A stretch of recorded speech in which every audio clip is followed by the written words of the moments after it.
آگے یہ والی روایت کے اندر کیا فرمایا؟ وعن ابی ہریرہ رضی اللہ تعالی عنہ عن النبی صلی اللہ علیہ وسلم قال اذا كانت عند الرجل امرأتان فلم يعدل بينهما جاء يوم القيامة وشقه ساقط۔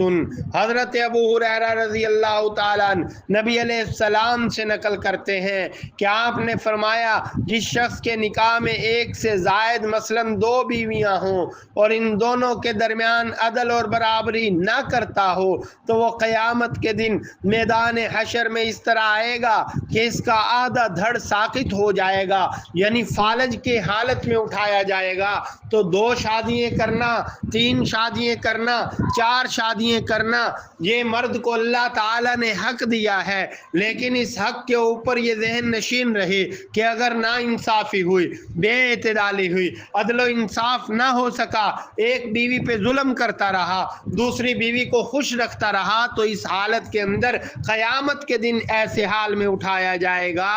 کہ اس کو فالج ہو جائے گا، اس کا آدھا دھڑ کام نہیں کر رہا ہوگا، تو ایسی صورتحال میں اس کو اٹھایا جائے گا۔ تو لہذا اللہ تعالیٰ کے احکامات اور نبی علیہ السلام کے حکم کے مطابق اس کو جو ہے وہ پورا غور و فکر کر کے چلنا پڑے گا۔